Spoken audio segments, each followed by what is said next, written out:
Well, hello there. Welcome back to the almost daily vlog here at Life in the Higham house. It's actually Sunday, and I was not planning on vlogging today any more than I was planning on vlogging yesterday, but yesterday we had an awesome day.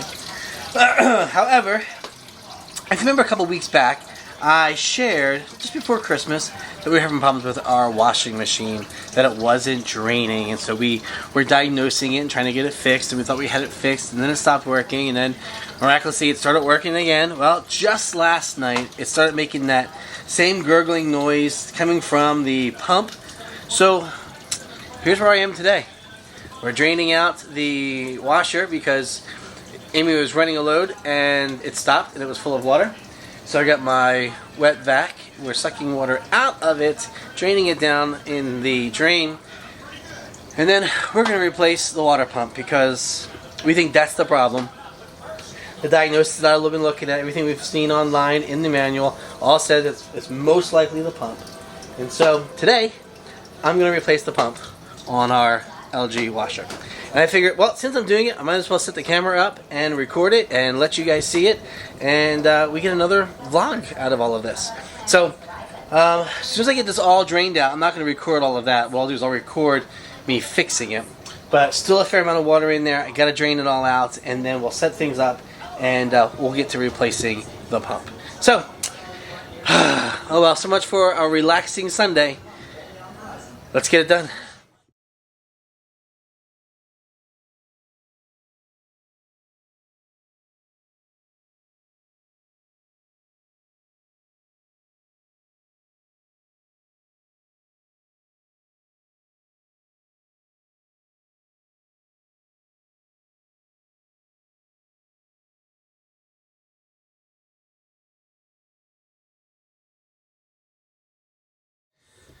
Alright, so I am underneath of the washer. Here's the washer, here's the tub, here's the motor.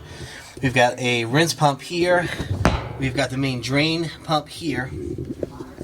And the one that I think is gone is the main drain pump over here in the back. And so this one here is the piece that we're going to be replacing. And I have a new one here. Thank goodness for Amazon. So this is the piece here.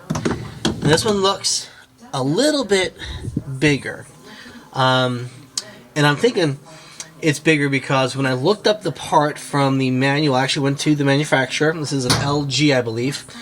When I went to the manufacturer, I think it's an LG. When I went to the website and actually looked up this model and went through the manual and everything that it needs, it actually says that this part replaced that part. So for me, either that part wasn't sufficient enough and they knew that, and so they made a replacement part for it, or this is just a better part. I don't know which part of it is true, but that is where we are here. And so it looks like it should fit. It's the part that they say to get, but it feels way heavy because I've already taken this part off once to clean it, and I don't remember it being that heavy. So here's what we're going to do. We're going to take the current part off. And I do think it's this one that's not working. We hear a gurgling noise in it, and it's just not draining. It sounds like it's like trying to suck water out of the tub, but it's just not working. So I think it's bad. We're going to take that part off. And first I'm going to check all the lines first to make sure the lines are clean and that nothing is stuck up in it. And then I'm going to put the new part on. Now, if I find something stuck in it, I might put it back together and give it a shot, because if there's something stuck in there, we might get a few more, loads of laundry before I have to actually replace it. Or I'll just replace it because I'm already down here. I don't know yet. We'll figure that out. But that's what I'm going to do now. So let's see if we can't get this done. It should be a quick and easy fix. It shouldn't take very long. That is if everything goes well. So let's see what we've got.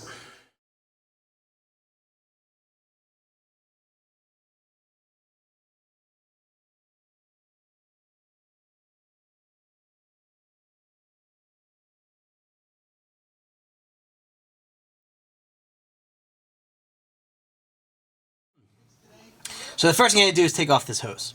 This is the drain hose off the back of the pump. Took that off. A little bit of water came out, but I did a good job draining everything. Now I'm going to take a 3/8 socket wrench, and we're going to pop this thing off here.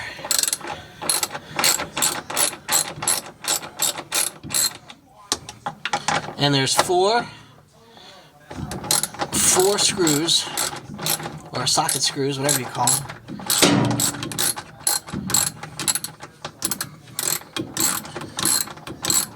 And if I remember correctly, they're fairly long screws, so you gotta pull them out quite a bit.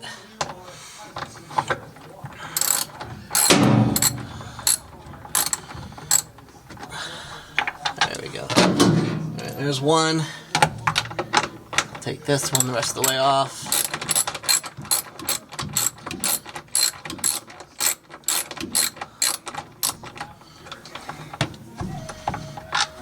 That's two.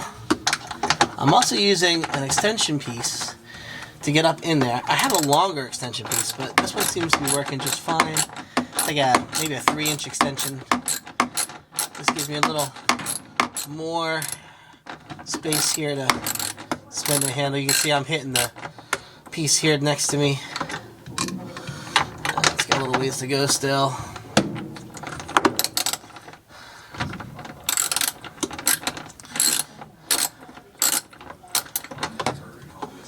Let's see if I can take it out with my hand. Nope. A little further to go. There we are. Alright, there should be one more in the back. Just we can tuck that back there. And let's see here. Where's the last one? Last one is... Oh, there's only 3. Oh, sweet. Alright, so there it is. So I'm going to look inside. Nothing there. Nothing there. Doesn't look like there's anything in the hose. I'm going to look up into the tub. I see nothing there. Now I can shine the light on the side of the tub. And I can see a bunch of debris. But it looks all very small and fibrous. Nothing that should clog anything. Alright, so next, put some light up here. Now, looks like I have to take off this casing in order to get the power supply out. So, I don't think, let's see, is this the same as the 3/8? Oh, beautiful. Excellent. Alright, we'll pop this off.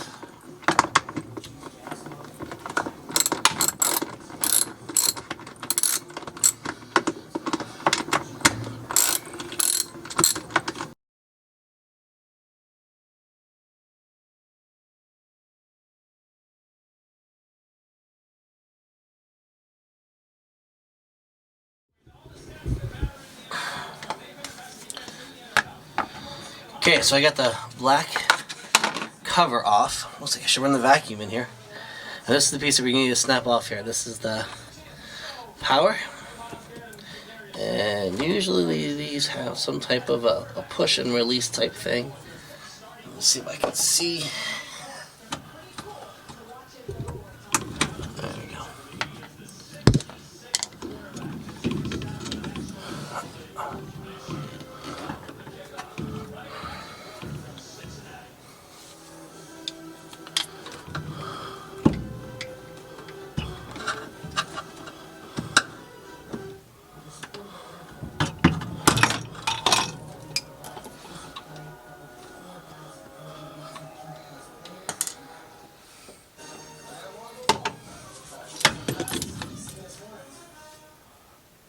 Aha!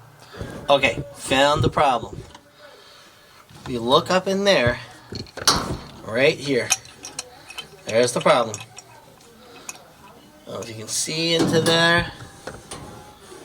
Look right there. That piece broke. That's the problem. Alright, out with the old. And in with the new. I'm going to just size it up here, make sure it fits. Because that's my other concern. Even though it's the right part, I'm hoping it fits. Now this has a heavier washer on it right here. Ah, that's this part here. Let's pull this off. And that should fit up there just... Look at that. Doesn't get any better than that, folks. And then we're going to plug this back into here. Alright, just like that. We're gonna give this a little extra space. And then that piece, this piece should slip. Ta-da!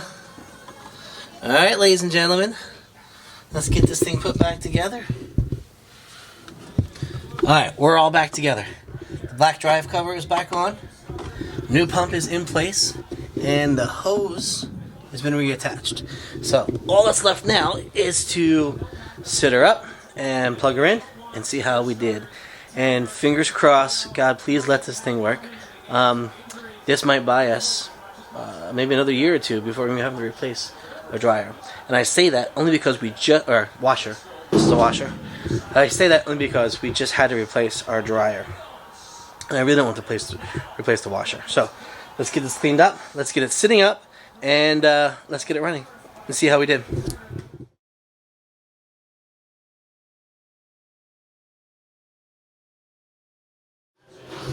Okay, so let me update you here on what happened. I plugged it in, and immediately the pump kicked on and started doing what it was supposed to do. But then it wasn't spinning. So I thought maybe we have to restart it or reset it or something along those lines. Play with the buttons for a little bit. Try to do like a restart, like, you know, hold in the start button, and you're supposed to do that, and it gives you some diagnosis codes or diagnostic codes. I don't think anything of that worked, but I hear it working. Now the tub is spinning, so I'm wondering if it just has to finish off this cycle since it was in mid-cycle when we shut it off. So I'm gonna let it run, and then the clothes that we took out of it that I have sitting in the tub here, I'm gonna put those in, do a quick wash, and see if maybe we have fixed our problem. I can already tell you she's running a lot quieter than what she has been, so knock on wood, we've solved the problem. But really, that was a pretty quick fix, considering we've had to wait a little while because it took us a little bit to figure out what was wrong, and then it wasn't working, and then it was working, and it wasn't working, and then miraculously it was working again, and so we've delayed fixing it because it's been working. So yeah, we're just going to see what happens. I'm going to let this run. It's got about 6 minutes left on its cycle, so we'll let it finish. I'll put a load in, and then we'll see how it does, and then I'll come back and tell you how we did. So we've got the washer running. I've run 2 loads through it. It seems to be doing well. It's nice and quiet. It's running through the cycle. It's draining. I think we fixed it, and that's a good thing. And it's a good thing because, man, I feel like lately, sorry, our basement's a mess right now, but I feel like lately, I don't know. I don't know if it's me or just the season of life that we're in, or what, but I feel like more so than before, I've been a little bit more willing to try to fix something. There was a time when if something broke, we were like, just call somebody. Part of it was, I don't think of myself as a very mechanical person. I like to do things with my hands. I like to think that I could build or fix or do something like that, but let's be honest, I'm not sure that I can. But this last year, we have had more things break that I've said, let me see if I can fix it first. We've had tractor stuff, fortunately minor. We've had lawnmower stuff, minor. I said about the dryer that we lost back in like September, October it was, and then the washer going down. It's a number of things that have just kind of gone that we're like, okay, let's see if we can fix it for ourselves. And I'm wondering where that thought process was, because there was a time where I would have just been like, okay, dryer's broke, let's get somebody in to fix it, someone who knows what they're doing, someone who can do it quickly, because we were a family of 7, and to go any length of time without a washer or a dryer or an appliance of some sort, like, that's crazy. And then there was a season where it's like, okay, if it's not working and it can't be fixed, let's just replace it. And we have fallen in love with the local scratch and dent place because we can pick up brand new appliances that have been banged up in shipping and delivery, and you're able to get them for a couple $100 off because they're banged up. And we're like, we've got kids, we got banged up stuff. Having a washer or a dryer or a refrigerator or whatever with a dent in it, hey, that's family life for us. And so we've gone from get somebody in to fix it to let's just replace it to okay, now let's see if we can fix a few things. And I'm kind of wondering why that is, and I think I have some ideas. One is, we daydream about the homestead life. We daydream about the idea of growing our own food, raising our own chickens, maybe having a small farm someday, and being able to raise cows and pigs and stuff like that. And kind of having a more of a do-it-yourself lifestyle. And so we're learning how to do all those things. I mean, we've always had a garden for the last, 5-6 years. We've had chickens. I already shared this year that we're excited to do our first round of meat birds. We're going to experiment with meat birds this year. At least the plan is to experiment with meat birds this year. But yeah, and so I'm just wondering, if you're in that mindset, though, when something breaks, you don't always have the availability just to simply run out and either replace it or have somebody come in. A lot of times it's about let's make it work, let's fix it, let's find a solution.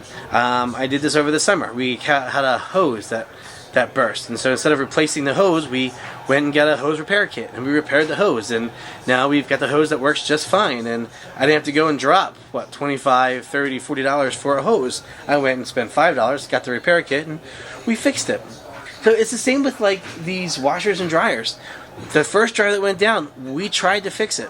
In fact, I think I still can fix it, which is why we haven't gotten rid of it yet, because I think it's just a matter of getting back in there and replacing a piece that broke. Sorry about that. The battery just died. So I can insert a new battery. But let me go back to what I was saying. I think we've come to a place where we want to try to be more self-sufficient. We want to try to fix some things, save a little money, and try to get those things fixed. Usually it doesn't cost us that much to try to figure something out. It takes a little bit of time, but it doesn't cost us anything. And if we can't figure it out, we can't fix it ourselves, then I'm like, okay, let's call somebody in, or let's see about replacing things. Problem is, it's usually so expensive to bring somebody in, it's actually better just to go and replace whatever you need to have fixed. So it's just a matter of time. But here's my question, is how do you deal with things like that? Are you in a place where you would try to figure it out? And we've got lots of friends that we know that are in that place. They're very mechanical and can figure things out pretty easily, and they're all about we'll just fix it, and then they fix it. But we got other friends who aren't quite as mechanical, and when something happens, they're like, we're going to call somebody or we're going to replace it. So where are you in all of that? Are you a person who's willing to take the time to try to fix something, or are you the person who would just rather say, let me call an expert, let me get somebody who knows what they're doing, they can get it fixed fast, or are you just going to replace the thing? Amy's KitchenAid went, and gosh, we've had that for years, and it was just easy. For Christmas, the kids got her a new KitchenAid, and it was fantastic. So yeah, one of those things. Just kind of wondering, because I like trying to fix some stuff. I like the idea of trying to be able to fix some things. Will I try to fix everything? I don't know, but I do enjoy fixing stuff. So, alright, I'm beginning to babble, and I don't want to babble, so let's go ahead and wrap up the vlog. Thank you so much for watching. It's a Sunday. We probably will not vlog on very many Sundays, but since we had to fix the washer, and thought, why not vlog and share that with you guys. So, remember the question I have for you. Are you a fixer, a call an expert, or a replacer? Leave those comments or those thoughts in the comments below, and as always, guys, thanks so much for watching. Make sure you're following us. lifeinthehigham.com, and on all our social medias, Life in the Higham House. Guys, have a great day. We'll see you next time right here on the Almost Daily Vlog. I almost said Life in the Higham House. We'll see you next time on the Life. Nope. We'll see you next time on the Almost Daily Vlog here at Life in the Higham. Later, guys.